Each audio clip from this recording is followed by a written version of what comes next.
अस्सलाम वालेकुम वरहमतुल्लाह। इस वीडियो में हम जो अभी एसएसटी का टेस्ट हुआ है उसका इंग्लिश पोर्शन डिटेल में सॉल्व करेंगे और क्वेश्चन ईयर के माइंड को समझने की कोशिश करेंगे। स्क्रीन की तरफ चलते हैं। MCQ number 1 is one word substitution, intense fear of thunder and lightning. एक वर्ड में बताएं कि intense fear of thunder and lightning को क्या कहते हैं। Intense fear of thunder and lightning का मतलब होता है कि बादलों के गरजने और लाइटनिंग जो बिजली कड़कती है उसका खौफ। Social phobia option A. Social phobia का मतलब है कि जिन पर्सन्स को सोशली खौफ आता है, यानी सोशल लोगों में बैठना ये सब चीज़ें उनको पसंद नहीं होती, मतलब वो डरते हैं अपनी फिज़िकल अपीयरेंस लोगों के सामने देने से। एक्रोफोबिया होता है फियर ऑफ हाइट, ऊंचाई से जिनको डर लगता है। Cynophobia fear of dog and astraphobia. तो option D is the right answer. Astraphobia का मतलब होता है intense fear of thunder and lightning. Next MCQ था सिनोनियम ऑफ जर्मेन। जर्मेन एक एडजेक्टिव है जो ये बताता है कि किसी इशू या टॉपिक पे जब हम बात करते हैं तो टू द पॉइंट बात को बोलते हैं जर्मेन। यानी अगर कोई ऐसी, जैसे मैं एग्जांपल में बताऊंगी, कोई ऐसी सिचुएशन हो जहाँ पर हम बिज़नेस के लॉस और प्रॉफिट की बात, हम अपने बिज़नेस की बात कर रहे हैं और कोई एक पर्सन उसमें बिज़नेस का कैसे प्रॉफिट होगा बिज़नेस में उसकी बात करें, तो हम कह सकते हैं कि जर्मेन मतलब वो उस टॉपिक से रिलेटेड बात कर रहा है जो हम बात करना चाहते हैं वैसी। तो इसका ऑप्शन ए है applicable, option B unrelated, option C frightful, option D cheerful. Cheerful होता है मतलब प्लेजेंट, कोई बात अच्छी होना, कोई चीज़ हमें अच्छी लगना। फ्राइटफुल होता है खौफनाक, किसी चीज़ से हमें डर लग रहा हो। अनरिलेटेड और जर्मेन, ये दो बिल्कुल एक अपोजिट चीज़ें हैं। जर्मेन हम रिलेटेबल बात के लिए यूज़ करते हैं और अनरिलेटेड, लेकिन यहाँ पे हमसे पूछा है सिनोनियम, तो एप्लीकेबल मतलब वो होगा कि जर्मेन मतलब अगर हम किसी टॉपिक पे बात कर रहे हैं और वो कोई नया बंदा उस पर बात करे और वो एप्लीकेबल बात हो, मतलब उसी टॉपिक पे बात हो, तो हम वहाँ पर क्या यूज़ करेंगे, जर्मेन या एप्लीकेबल। तो the right answer is option A. The next MCQ is one word substitution. अब एक वर्ड में इसको भी पूरे को बताना है और सिचुएशन क्या दी है कि अ शॉर्ट पोएम और speech address to the spectators after the conclusion of drama. एक शॉर्ट पोएम या एक शॉर्ट सी स्पीच के अंदर या शॉर्ट सी बात बताना जब ड्रामा ख़त्म हो जाता है तो उसके बाद।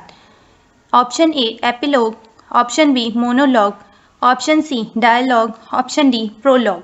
प्रोलॉग का मतलब होता है कि बैकग्राउंड इन्फॉर्मेशन देना, मतलब अभी कोई चीज़ स्टार्ट नहीं हुई है उससे पहले ही उसके बारे में बताना, मतलब लोगों को थोड़ा सा आइडिया देना, आगाह करना कि अब हम जो चीज़ स्टार्ट करने वाले हैं उसमें क्या होगा।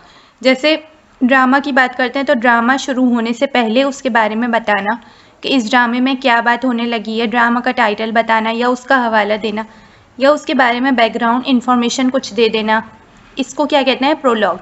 डायलॉग होता है कि कन्वर्जेशन बिटवीन टू और मोर देन टू, दो या दो से ज़्यादा लोगों के बीच में जो कन्वर्जेशन होती है उसे डायलॉग कहते हैं। मतलब एक ने बात की, उसके बाद दूसरे ने बात की, फिर पहले ने, फिर दूसरे ने, फिर पहले ने, फिर दूसरे ने, तो ये डायलॉग्स, इसको कहते हैं डायलॉग्स। ऑप्शन बी था मोनोलॉग। मोनोलॉग का मतलब होता है कि एक बंदा डिटेल में या लॉन्ग स्पीच करता है, उसे मोनोलॉग कहते हैं। जैसे ड्रामा में, या वैसे हम एग्जांपल ले लें कि एक बंदा वो अपने इमोशंस को या थॉट्स को बता रहा होता है। जैसे एक ड्रामा में हम लोग देखते हैं कि एक बंदा अकेला बैठा हुआ है और वो अपने रीकैप ले रहा है अपनी चीज़ों का या अपने थॉट्स का, अपने इमोशंस को डिटेल में बता रहा है अपने बारे में, लॉन्ग स्पीच दे रहा है एक पर्सन अकेला, तो उसको हम क्या कहते हैं, मोनोलॉग। एपिलॉग ऑप्शन ए, जो कि short term story conclusion of drama, मतलब ड्रामा ख़त्म होने के बाद उसका सबक देना कि इस ड्रामा से हमें क्या सबक मिलता है, या उसकी एक शॉर्ट स्टोरी व्यूवर्स को बताना कि इस ड्रामा में हमने ये देखा, ये हुआ, इस सब को क्या कहते हैं, एपिलॉग। तो right answer is epilogue. The next question is deforestation has reduced rainfall in the tropical lands, change the voice। अच्छा, यहाँ पर क्या करना था कि वॉइस को चेंज करना था। हमें देखना है पहले कि ये क्वेश्चन एक्टिव वॉइस में दिया हुआ है या पैसिव वॉइस में दिया हुआ है। यहाँ पर देखें हैज़ यूज़ हुआ है, परफेक्ट का टेंस है ये, डिफॉरेस्टेशन हैज़, तो ये परफेक्ट का टेंस है और हमें पता है कि यहाँ पर हैज़ यूज़ हुआ है तो ये एक्टिव वॉइस है और अब हमें इसे पैसिव वॉइस में चेंज करना है। तो यहीं से हमें पहले ही पता चल जाना चाहिए कि हैज़ यूज़ हुआ है और पैसिव वॉइस में क्या यूज़ होता है, बीन यूज़ होता है। तो यहाँ पर ऑप्शन में, जिसके ऑप्शन में बीन यूज़ हो, हैज़ बीन। अब यहाँ पर देखेंगे option A, reduced rainfall deforested the tropical lands. Option B, rainfall has been reduced due to deforestation in the tropical lands. Option C, tropical lands have been reduced by rainfall. Option D, rainfall has been reduced and caused deforestation. अब यहाँ पर has था question में, तो has been वाले MCQs को हमें अलग करना होगा। ऑप्शन बी में यूज़ हो रहा है रेनफॉल हैज़ बीन, और ऑप्शन डी में यूज़ हो रहा है रेनफॉल हैज़ बीन। ये दो MCQs में से अब हमें राइट ऑप्शन को सिलेक्ट करना होगा। ऑप्शन बी को देखते हैं, rainfall has been reduced due to deforestation in tropical lands. पूरी वो बात जो ऊपर क्वेश्चन में पूछी है वो यहाँ पर दी हुई है। और ऑप्शन डी में rainfall has been reduced and caused deforestation in the tropical lands का इसमें कोई जिक्र ही नहीं है, तो ऑप्शन डी नहीं होगा और ऑप्शन बी की साइड हम जाएंगे। The right answer is option B. The next MCQ इज select the one word which best expresses। Indirect speech में हमें इस सेंटेंस को कन्वर्ट करना है। सेंटेंस है, he said they will be using my car for the trip. हमें यही क्वेश्चन में से निकालने लेना चाहिए कि यहाँ पर दे विल बी, तो विल बी चेंज होता है वुड बी में, ये इनडायरेक्ट में हमें करना होता है। और यहाँ पर क्वेश्चन में हमें बोला है कि डायरेक्ट स्पीच को आपको इनडायरेक्ट में कन्वर्ट करना है, तो हम पहले ही ऑप्शंस में देख लेंगे कि कौन से ऑप्शंस में वुड बी यूज हुआ है। Option A, he said that they would be using my car for the trip. Option B, he said that they would be using his car for the trip. Option C, he said that we will be using his car for the trip. Option D, he said that they will be using my car for the trip.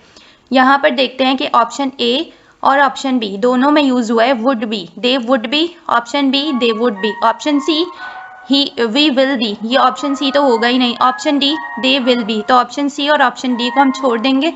Option A और option B में से हमें correct answer को choose करना होगा। यहाँ पर लिखा हुआ है, ही said that they would be using my car. यहाँ पर देखेंगे माई यूज हुआ है। माई क्या है, फर्स्ट पर्सन है। हमें जब भी फर्स्ट पर्सन यूज होता है तो हमें उसको चेंज करना होता है लाजमी, तो माई कार तो होगा ही नहीं। और किस में चेंज करना होता है, ही सेड, मतलब ही थर्ड पर्सन है, इसमें हमें चेंज करना लाजमी है। ऑप्शन बी में, ही said that they would be using his car, मतलब माई चेंज इनटू ही के लिए यहाँ पर ही कार तो यूज नहीं करेंगे, हिज कार यूज करेंगे, तो option B would be the right answer. He said that they would be using his car for the trip. The next MCQ इज select the one which best expresses the same sentence in the indirect speech। I said to you he should not be trusted। यहाँ पर देखें, he should not be trusted, he है third person और third person कभी भी change नहीं होता, तो हम ऐसे ऑप्शंस की तरफ जाएंगे जिसमें ये चेंज ना हो रहा हो। Option A, I told you that he cannot be trusted। Option B, I told you he shall not be trusted। Option C, I told you that he should not be trusted। Option D, I said to you don't trust him। The right answer is option C, क्योंकि इसके अंदर क्या हो रहा है, he should not be trusted same है, change हुआ ही नहीं है। और I told you, I said to you, I told you that, he change नहीं हुआ, वरना यहाँ पर अगर he को I में चेंज कर देते तो वो गलत हो जाता। तो ये right answer is he should not be trusted। Next MCQ इज select the sentence with correct subject verb agreement। Option A, each of the books are interesting। Option B, each of the books is interesting। Option C, each of the books were interesting। Option D, each of the books have been interesting। English के कुछ rules हैं, जैसे each of the, जब भी each of the use होता है तो यहाँ पर हमें is यानी सिंगुलर का यूज़ करना होता है, क्योंकि ईच, अगर हम यहाँ पर बुक्स देखें तो बुक्स को देखकर हम बोलेंगे कि आगे प्लूरल की बात, यहाँ प्लूरल की बात हो रही है, बुक्स तो आगे आर लगना चाहिए, लेकिन ईच ऑफ द का मतलब है हर एक, तो जब हर एक की बात हो रही है तो हर एक के लिए तो हम सिंगुलर यूज़ करते हैं। तो यहाँ पर क्या लगेगा, each of the books is interesting, यानी कि अगर each of the students is present, each of the students is present, हर एक बच्चा प्रेजेंट है, ठीक है। Each of the students is absent, हर एक बच्चा एब्सेंट है। Each of the students are नहीं आएगा कि स्टूडेंट्स आ रहे हैं तो हम आर लगाएं, क्योंकि ईच ऑफ द का मतलब होता है हर एक। तो the right answer is option B, each of the books is interesting. The next MCQ इज Which of the following is an example of complex sentence? Complex sentence की different types हैं. Option A, this bird sings beautifully. Option B, we ate pizza and sandwiches. Option C, when the party ended, we went home. Option D, she is dancing. Sentence की different types हैं. Complex sentence क्या होता है जिसके अंदर dependent clause और independent clause होता है। अब मैं यहाँ पर डिपेंडेंट और इंडिपेंडेंट क्लॉज समझाऊंगी तो वीडियो बहुत ज़्यादा बड़ी हो जाएगी, तो ये हम लोग को पढ़ लेना चाहिए टेस्ट देने से पहले कि डिपेंडेंट और इंडिपेंडेंट क्लॉज क्या होता है। ये सेंटेंस की टाइप्स में आता है कॉम्प्लेक्स सेंटेंस। और यहाँ पर option C, when the party ended, ये डिपेंडेंट क्लॉज है और we went home is independent clause. So the right answer is option C, which is a complex sentence. The next MCQ is select the best alternate which expresses the same sentence in passive voice. ये हमें active voice में दिया हुआ है। My parents have done this to help you in your financial crisis. यहाँ पर देखिए have use हुआ है, तो ये एक्टिव में है, हमें पैसिव में करने के लिए been यूज करना होगा। अब देखते हैं किन ऑप्शंस के अंदर been यूज हो रहा है। Option A, this have been done by my parents to you in your financial crisis. Option B, this is being done by my parents to help you in your financial crisis. Option C, this has been done by my parents to help you in your financial crisis. Option D, this is to be done by my parents to you in your financial crisis. Option A, have been. Option C, has been. इन दो में been use हो रहा है have के साथ। Option B, this is been. Option D, this is to be done. The right answer is option C. This has been done by my parents to help you in your financial crisis. The right answer is option C. The next MCQ is, what is the antonyms of genial? If you are finding value in today's content, don't forget to give it a thumbs up. Genial का मतलब होता है friendly होना, pleasant या positive vibes किसी के पास से आ रही होती हैं। पॉजिटिव होना मतलब बंदे का, तो उसको हम कहते हैं जेनियल, मतलब फ्रेंडली होता है और किसी के साथ पॉजिटिव होता है। Option A, rude. एंटोनियम पूछा है मतलब अपोजिट पूछा है, rude. Option B, terrible. Option C, yield. Option D, tasteful. Tasteful का मतलब भी अच्छा होना, प्लेजेंट होना, लेकिन हमसे पूछा है एंटोनियम। सी ऑप्शन है यील्ड। यील्ड मतलब प्रोडक्ट, मतलब कोई भी चीज़ की प्रोडक्ट या आउटपुट को हम कहते हैं यील्ड। ऑप्शन बी है टेरेबल। टेरेबल मतलब खौफनाक। और ऑप्शन ए है रूडली। हम यहाँ पर जेनियल में बोल रहे हैं फ्रेंडली होना, तो option A, rude, will be the right answer. Thank you for watching. Like, subscribe and share.